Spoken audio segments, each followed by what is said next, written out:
Welcome back to From Wounds to Wisdom, the podcast where we turn life's hardest chapters into powerful transformations.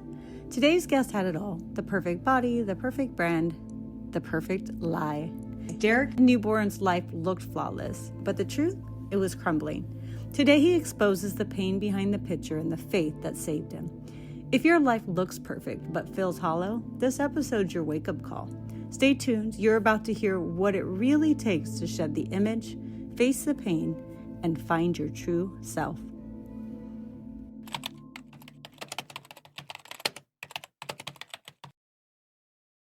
I would even say I had my dream life on the outside, but inside was completely dark and empty because all I literally cared about was making sure that Derek was never abandoned again.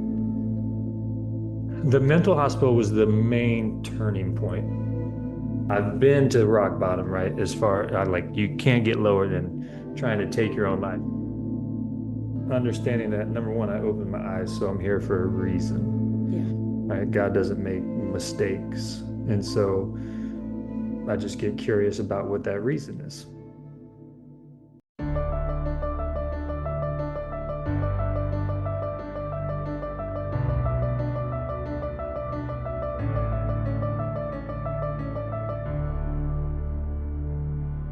This is From Wounds to Wisdom with Barbie Moreno. Real talk, deep healing, and stories that turn pain into power. Let's dive in.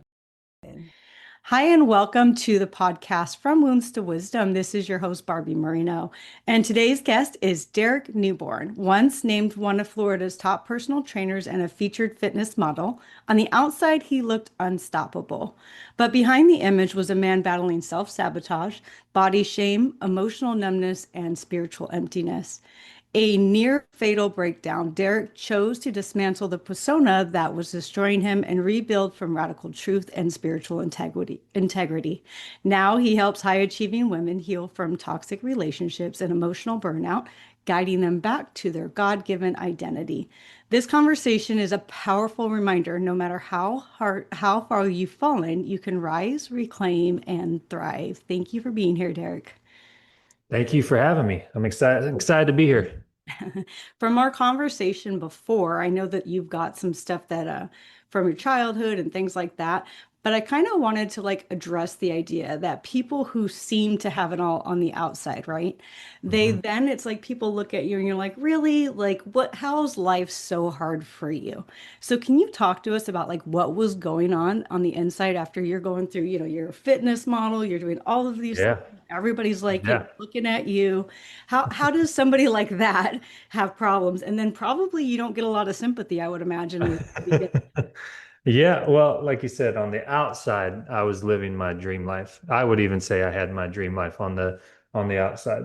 Um, in shape, model, even healthy relationship, all of that stuff. But inside was completely dark and empty. And so the more I chased those external things, whether it was a photo shoot, whether it was chasing another woman outside my relationship, trying to find something to make me feel just like baseline, feel worthy enough to exist. The more I did that, the darker it got because I was just creating more sabotage within my life.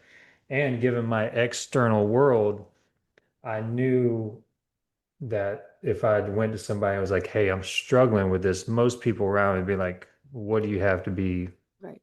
upset or depressed about? And then that, just knowing I couldn't do that, just put such a huge burden on me. I really didn't know what to do. And at that point, I was still unclear on why I was having these issues, why I was continuing to self-sabotage, because no matter what amount of self-sabotage, it didn't bring any relief. And so it Why? took, Did you figure out the why? yes, because I had childhood abandonment issues. Mm. And so abandonment kind of showed up from a very early age all the way up to um, my mid 20s. And then after my mid 20s, I subconsciously, like, that was my final straw. And I just committed to making sure that I would never feel abandoned again. Mm. So then that was why, even though I had a great relationship, had great career, everything was thriving, I was still looking for external validation because I felt like anybody close to me was going to leave me at some time because I already been shown it really doesn't matter if you're a good person or not. People that you care about are going to leave. That's what I was exposed to as a child. So that's lying, cheating, all of that stuff because all I literally cared about was making sure that Derek was never abandoned again. And so who abandoned you? At childhood. Hmm. So it started off with my father being sent to prison. Oh, wow. And then that obviously put my mom in the single mom seat. And so she had to navigate the best she could. So then that put me in other isolating events, whether it was like me sleeping outside the gate of the school before the sun come up, waiting for the Mhm. maintenance man to let me come in, and then nobody wants to hang out with a kid that sleeps outside, all Yeah. the way up. And as my mom was trying to figure out her life and she would get in new relationships, we would come home and like every piece of appliance and furniture would be gone. We wouldn't have anything and we'd sleep on the floor, no microwave or anything. Oh, wow. And so we just had this reoccurring thing. And then the final straw was in my mid 20s. I came home and my wife had taken everything, much like I experienced as a child. So that like subconsciously was the straw that broke the camel's back, where I just started making sure that I was never abandoned again. However, with all that self-sabotage, I literally created my greatest fear because people can only put up with so much of that behavior before they're like, I got to walk away. So I created my own worst fear by trying so hard not to be abandoned. I actually created it in my life. And that's very common. Like a lot of Yeah. people, right? Like we're drawn to what we know. Hmm. We often create or manifest Yeah. what we don't want because it's so much in our mind that that's Yeah. exactly what comes to us, right? Yeah. Yeah. Yeah. We get delivered what's most saturated, not what we proclaim we want. Right. Yeah. And so your journey, one of the things that you talk about is spirituality. Hmm. So what does that mean to you?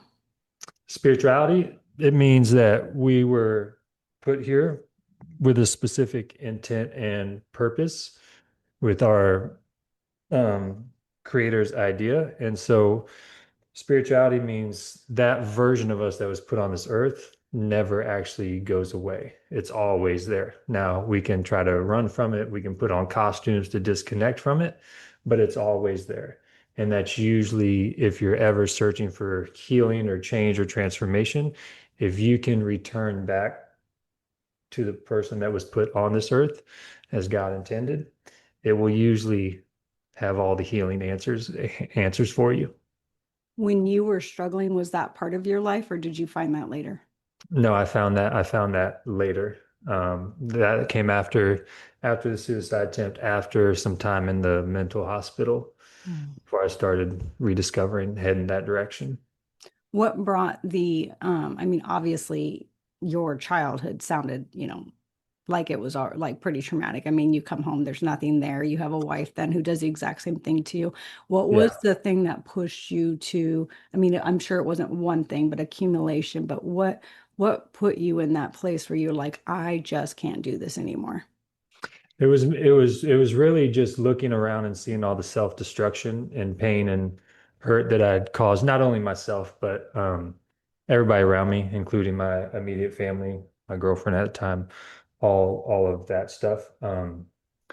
Because I like none of it like made me feel better, but like I couldn't figure out why that was my go-to. And at that time I hadn't understood or reverse engineered the abandonment stuff yet. So it was kind of like me just looking around being like, I've literally just destroyed everything that I've been given. I've been so fortunate, I've caused so much hurt. It was like I couldn't like stand myself, like that version of me.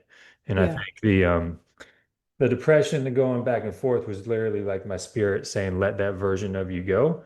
And Yeah. I just, took it literally instead with the suicide attempt. But it was showing me you need to let this version of yourself go. And was that attempt and then, preceding that going into a mental hospital, was that the turning point or did you struggle when you got out? The mental hospital was the main turning point. And that's because you don't you pretty much lose all ability to choose. You don't get to choose when you go to sleep, eat, whether Mm. you want to listen to music, whether you watch TV, whether you want to go outside, whatever it may be. And so it was really left, it was just me and you get some crayons and some puzzles and some paper. But it kind of like there's no escaping myself. So it was almost like I got to reintroduce myself, like two people meeting for the first time who don't like they had no intention to meet, but they just got locked in a room together. So you might as well learn about this person and have a conversation with them. And that's what got me pointed back towards the version that God put here. Interesting, because your dad went to prison, right? Hmm. And then it seems like you created your own prison. So he was Yes. physically put into a prison and you Yeah. were mentally put into a prison. Yeah. Yeah. Yeah. Yeah. And it seems to be a theme within the bloodline where we get the men in the bloodline, they get overwhelmed or whatever it may be, and they get themselves in situations Mm. and then they end up abandoning um, but doing it unwill like unknown, not on intention, right? So he was making whatever choice to make something better and end up abandoning me. I was trying to do things better, but ended up abandoning. So all this work has helped me be able to break that generational cycle. I will say that. So did he also have a hard childhood? Yeah, his father would just leave without saying anything for like months, and then and then his father would just show back up like he wasn't gone for 3 months. Mm. So there's been that trend for sure. Yeah. And especially the abandonment, right? Because Right. that's abandonment on his side. And then it Exactly. happened to you. Do you have children? Yes, I have a son. Yeah. And do you focus on being there because of that? Yeah. For the first, because I had him when I was 16, Oh, and wow. I've been in his life this whole time. Um, but I was starting to see him pick up the same kind of childhood stuff that I picked up. Mm. And so for the past several years, I've been intentional about making sure he doesn't go down the same route that I did or doesn't have the same experience that I did And as a young man. so I would imagine since you had him at 16 and then you went through all this stuff on your own, right? Do you guys have like a good relationship now, or does he hold that against you? No, we have a great relationship now. We've always had a great relationship, but now he's getting to the point where he's realizing that I'm only 16 years older than him, and that Mm. I have some wisdom, and I do want to help him. I'm just not out to make his life harder than it has to be. But Yeah. yeah, we have a great relationship. And so is your mom still alive? Yep. Do Yeah. you have a relationship with her? Yeah. Yeah. I have a great relationship with both my parents. My mom I caused a lot of pain in her life when I was going through my dark times. Yeah. Um, and she has her own bouts with mental illness and depression. So it's kind of like the same thing with my son. I just create a new observation for her so that she doesn't have to worry about me or carry that burden any longer. So I'm just in the process of creating new observations for everybody around me. So, like my family has a bunch of mental illness, right? And I've gone through Mhm. like my own depression. That's kind of where this podcast came from. And Okay. one thing that like I kind of learned on my journey is there's this perception that mental illness is biologically inherited. My view on Mhm. it is that it's inherited through actions and, the generational trauma, not necessarily biological. On Yeah. your journey, like I just kind of interested in like your take on that. As far as whether I think it's Biology, like if it's, if there's actually like, you can inherit it and no matter what, you're kind of screwed because your parents have mental illness, or I, if it's actually more of like the trauma that's carried down. I think you inherit the generational trauma Yeah. to an extent. Actually, not to an extent, all the way, because I've been on both sides where I told myself and I believe that I struggle with depression. And I used to say, like, every morning I woke up, I know that depression is there, so I have to be proactive about it. And now it's more like I I I know I have the choice. I can choose depression, Right. right, or I can choose something else. Now, I've been to rock bottom, right? As far like you can't get lower than trying to take your own life. So I'm not saying that it's not real. I'm Right. saying if you point yourself a different direction back towards where you came, you can start to give yourself a choice instead of feeling like depression is the only thing that you um, have and the only thing that you live with.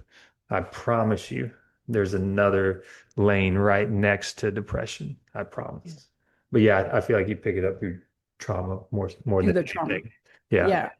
I think that they're discovering that in science now. Like they've always said it's something that you couldn't get rid of. Like if your parents have it, you're going to have it. And I think that they're finally coming to understand that it's not like actually like biology. It's because we continue to repeat this pattern of trauma, right? Yeah. Yeah. And I think, even though it was in my mom, it was somewhere before her too, Hmm. right? And a lot of people aren't having like these conversations or doing this work. So they just kind of pass it down without really knowing. And then And people they're who passed have on. that, right, like depression or whatever the case may be, they think they're just doomed. Like this is Yeah. just something that like I can't help it. My family had it. Like it's just this doomsday thing where you're saying like I choose to choose something different. Yeah. Yeah. Like literally the first thing I go to is just understanding that number one, I open my eyes, so I'm here for a reason, Yeah. right? God doesn't make mistakes. And so I just get curious about what that reason is, Yeah. right? Can you do you mind explaining what your suicide attempt was? Like what you did? Pretty much suffocation with zip ties and plastic bags and Oh pain wow. pills. So you meant it. Yeah. Yeah. Yeah. It was just by God's grace that my mom just happened to show up because she felt like something was wrong. Oh, I bet that was heartbreaking for both of you. Yeah. Yeah. There's a lot of guilt and shame on my part for putting her through all that. Yeah. For Yeah. sure. For sure. 'Cause a lot of people will say they've had suicide attempts, but I'm not saying like to discount their attempts, but their attempts, they knew they were going to make it through that, right? Yeah. Yeah. Yeah. And that Yeah. was, I mean, that extreme means that you really meant not to make it through that. Yeah. Yeah. Yeah.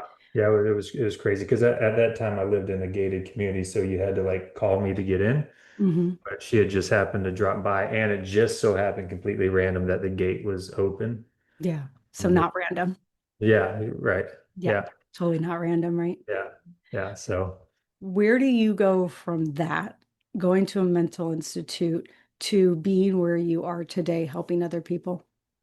so the first step out of rock bottom was looking around. Like I said, it caused like all this pain and destruction, but also acknowledging that the common denominator in being abandoned and all this destruction was myself. Yeah. So if I was the common denominator, that means I had control over it, which means I still have control because I'm still here. So the first step was taking extreme ownership of everything. Mhm. Once I was able to take ownership of the present, it gave me a little breathing room to start backtracking. And that's how I discovered all those experiences of abandonment. It didn't excuse my behavior, but it gave me a little insight of like, oh, this piece of the puzzle fits here. Right. And once I had ownership of that and I could start my own healing journey, there wasn't really anything that anyone could like say or hold against me because I already took a account for it and Accountability. had ownership of it. And so I really started, obviously, my own personal journey, but being able to help the women that are the partners of essentially the type of person that I was, whether very self-absorbed, narcissistic, unhealed trauma, whatever it may be, because if you're on the other end of it, you're usually going to need therapy or healing, or you have your own trauma and all that stuff. So that's how I started working with women directly, is essentially helping the women that were on the other side, Mm, the people like me. And then I'm able to kind of not fast track, but give them like a little backstage pass to help them understand that like whatever you experience with them, it was there before you even showed up. because women do take that on, right? Yeah. Yeah, Yeah. Yeah. definitely. So I'm able to help them from that aspect. There's a saying, once a narcissist, always a narcissist. So, like, obviously, if you're helping women move through that and you seem like you're no longer a narcissist, right? I don't I'll know take you it. enough, Yeah. right? How do we go from a mindset? Because a narcissist is like everything's about them, right? No Yeah. matter what, they create everything to be 100% about them. And I would imagine your fitness journey was about your narcissism as well. There's control there. There's, if I look good on the Yeah. outside, where did that come from, do you think? Well, I will say th there's definitely different levels of narcissism. Yeah. So I would have definitely called my narcissist during that time to the extent of lying and cheating and just saying whatever I needed to say to get what I wanted. Mm, Right? No like physical abuse, no verbal abuse or anything of that. Just people pleasing, telling everybody what they need to hear so I could get from them. Complete disregard for their emotions and all of that stuff. Right. And so if you take the abandonment issues with the success and attention of a fitness model, it becomes like the perfect fire for right. narcissism, right? And I would say 99.9 of narcissists are created from childhood Right. trauma, Yep. right? And so it was literally like the perfect storm of to fuel a narcissist. And also, right, again, narcissists aren't born, so people have to contribute to that to keep fueling the narcissist, which is Mm, another aspect of what I help women with because they don't realize, you know, that they contribute to it by, trying to find the good or forgiving or staying or saying, oh, we'll get through it or whatever it may be, right? You can also starve a narcissist where they just leave you alone or move on or whatever it may be. and if they're picking a narcissist, it's their own wounds, I would imagine. Yes. Yeah. Yeah. Yeah. Right. It's like Yeah. all these wounded people. We're all wounded. We're all just going around Yeah. wounding everybody else. Exactly. Exactly. So But I'm a woman, and if I'm with a narcissist, I'm currently not, but I have been in the past, right? Mhm. How do I come to you, and I'm talking about my narcissistic partner. What do you do for Mhm. me?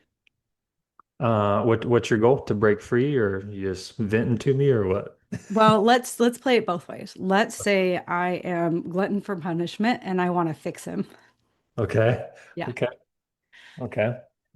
Well, first off, I would ask you what you're trying to fix in him specifically, Hmm. and then whatever that answer Right. is usually attached to your own wound that you're avoiding. So let's say we go back to you. It sounds like mostly your narcissism was manipulation. Yeah. So let's just say it's the same scenario. Okay. So yeah, he's doing a lot of lying, cheating, Right. and you're choosing to stick around. Yeah. Let's just say that. Okay. All right. And you're sticking around because you want to help him or you want to save him or you think you can fix him. Right. I have a savior complex, right? But I don't know it yet. Okay. Okay.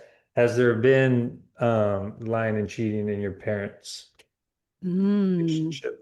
Yeah. Let's say my actually, truthfully, my dad. Okay. Right. Yeah. And did your mom stick around or bail out? He bailed, so she stuck around, right? Yeah. Okay. Yeah. All right. So then if your father left from cheating at an early age, so that's what you're trying to avoid again, is Yeah. your partner leaving. Yep. And you're right.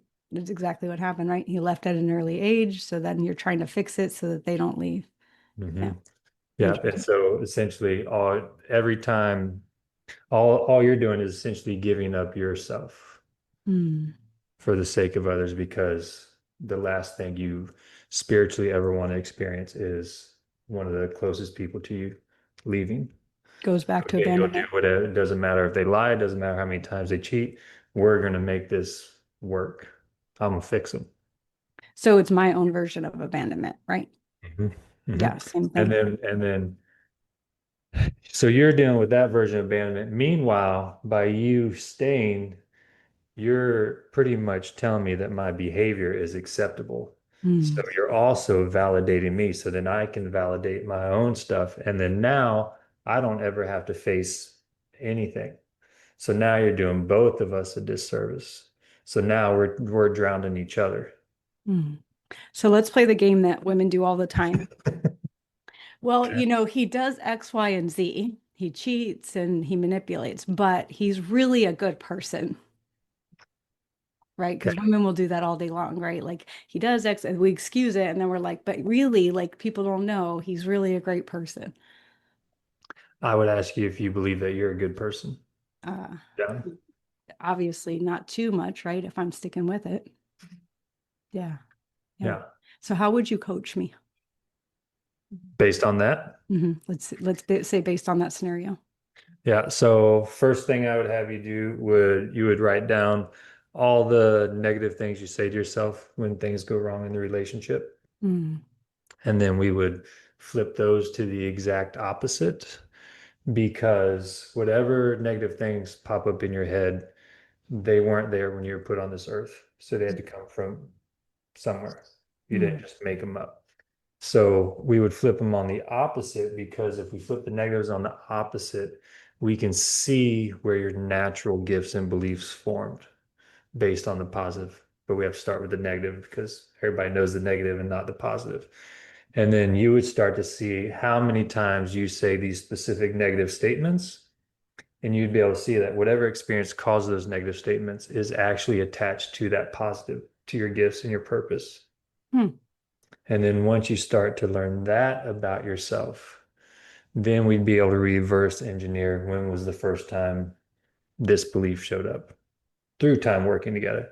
And you'd say, oh, I was 7 years old when my dad went to jail. And then we oh, go through the process of reintroducing you to 7-year-old Barbie. mm. So inner child work. Mhm. Yeah. That's where we start with. So in the meantime, I'm working with you, but I've decided to stay in this relationship. Hmm. What happens? I mean, I'm With, working with the narcissist. I'm working on myself. uh, He's probably gaslighting me, I would imagine. he's probably telling you to fire me by now. Yeah. Yeah. No, we have plenty of women that are in relationships because it's the same thing. We focus on extreme ownership. Yeah. So I'm not here to tell them what's right or wrong. I'm just here to help them get where they want to go. And the reality is like the more work you do, again, those costumes become more and more uncomfortable. And so then you're giving your partner a new observation. You're really starting to show your partner your most authentic self, Mm, right? And so the beautiful thing is, and it goes both ways.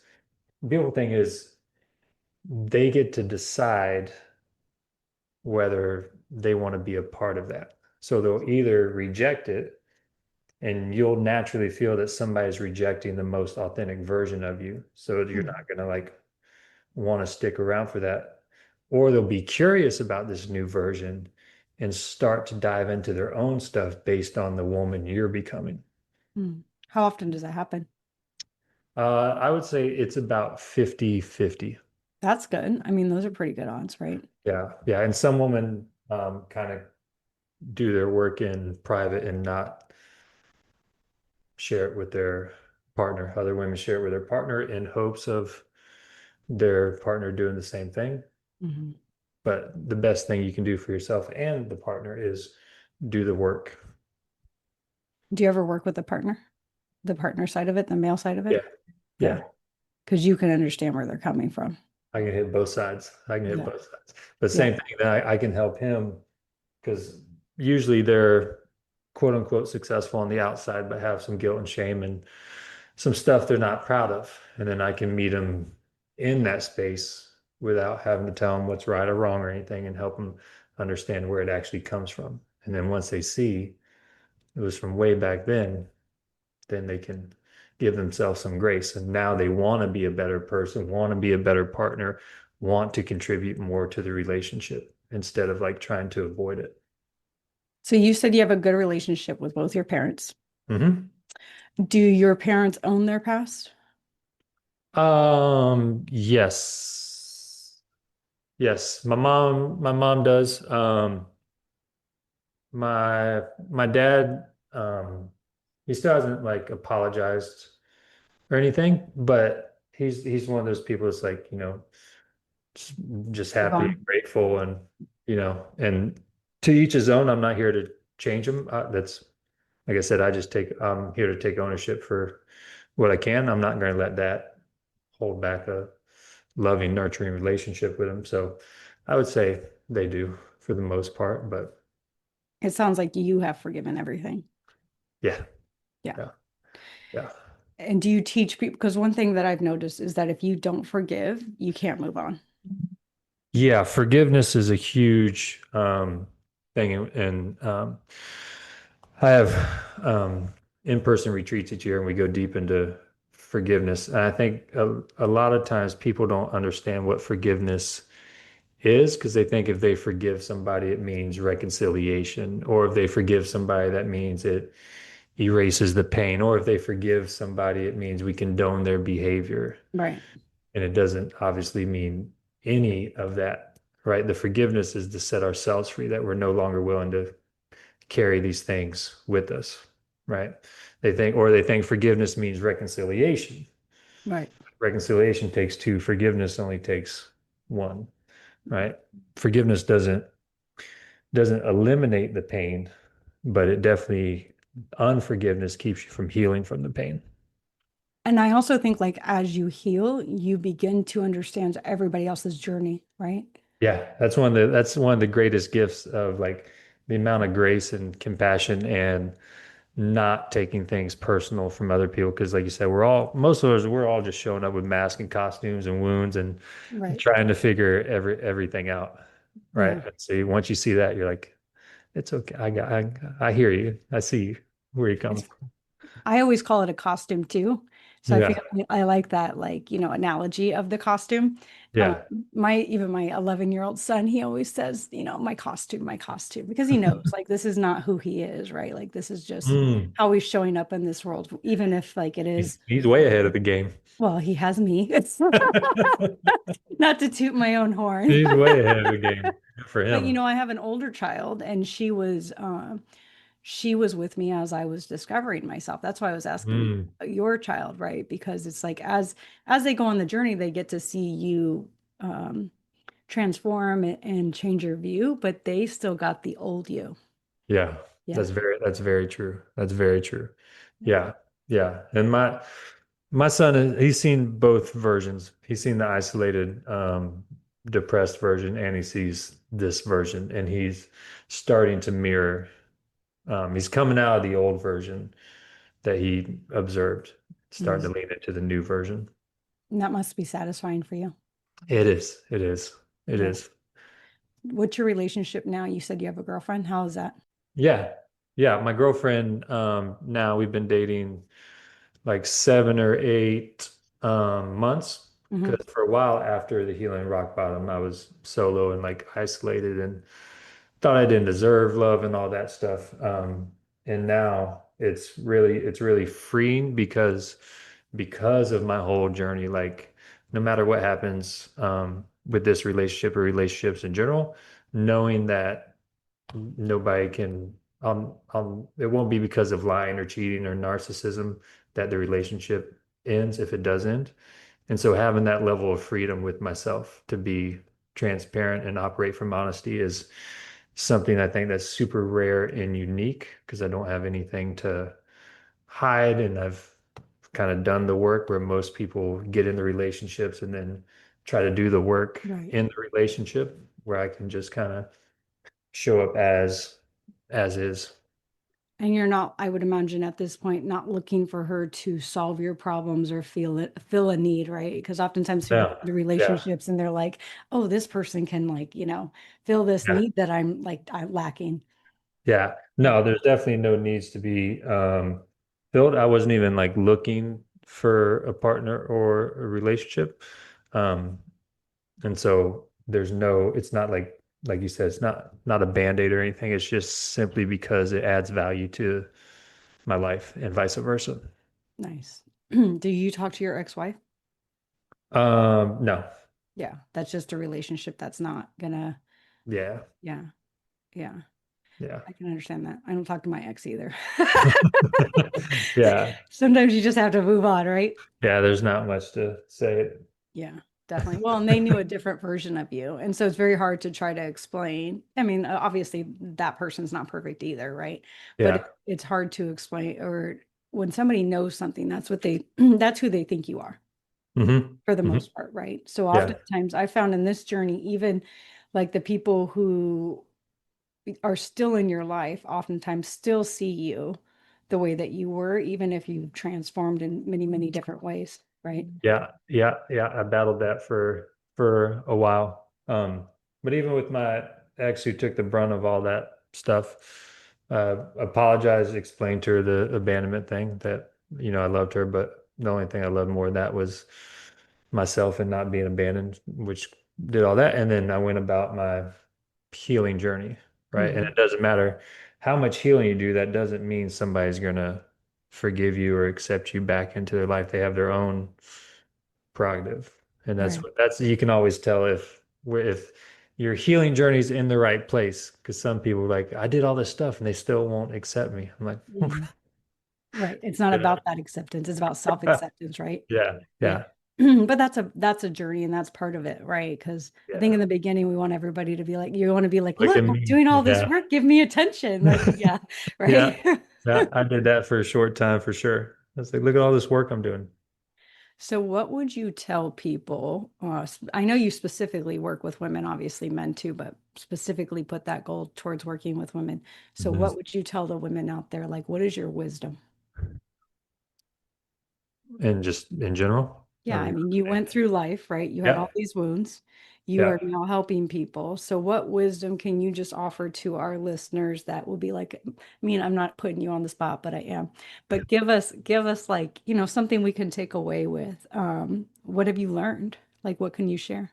So I have learned that, and this goes for anybody, it doesn't matter what the situation is, doesn't matter what you've done or what you've experienced. Every day that you open your eyes is a chance to make a choice to make a change. Mm, a chance to make a choice to make a change. That's big, right? It's big. That's big. That's a huge opportunity. It's a Yeah. huge opportunity, right? And if the moment you open your eyes, you think, what choice can I make to make a change? Doesn't Mm, have to be some grand thing. It can be something small, but you do have that opportunity. You wouldn't be here if you weren't meant to take that chance to make a choice, to make a change. So, the fact that you exist means that you have a chance every single day. hmm There's an Mm, opportunity that you've been given. And so explore that. Doesn't matter where you're at, whether you're in the mental hospital, whether you tried to kill yourself, whether you're in an abusive relationship, mm. there's a choice. Yeah. When you say that, my heart gets big. It's like, it's a reminder. Yeah. Yeah. So if people want to find you, how do we find Yeah. you? Oh, you can go to dereknewborn.com. Derek Newborn on Instagram, Derek Newborn on Facebook. I always recommend just shooting me a message on my social media. Keep it Mhm. super personal on there. Shoot me a question or anything. We'll have a personable chat one-on-one about whatever. Either way, it's the Mm. easiest way to connect with me. I like to keep it personal, Yeah. Love that because informal, there's I should say, informal. informal and like there's so many people out there who they're not responding to their own chats and they've got, people doing it for them and stuff. So I promise it's me. it's you. Good. Yeah, I Good. promise it's me. Well, thank you for offering your gift to the world. Thank you for having me. I appreciate it. It was a great convo. Yeah, it's fun. It's always fun seeing where it goes, right? Yeah, yeah, I like it that way. Good. Well, I will put all of your info in our description. So if they didn't catch your website or didn't catch your Instagram or whatever, people can reach out to you. And I'm sure that you made a difference in somebody's life today. Thank you so much. And thanks for having me again. I really appreciate it. Of course. Grateful. Thank you. If this story spoke to you, let's keep the healing going. Visit barbiemoreno.com for my online course, Awakening Your Worth in Healing Energy sessions, one-on-one coaching, and your free healing guide. Your next step is waiting.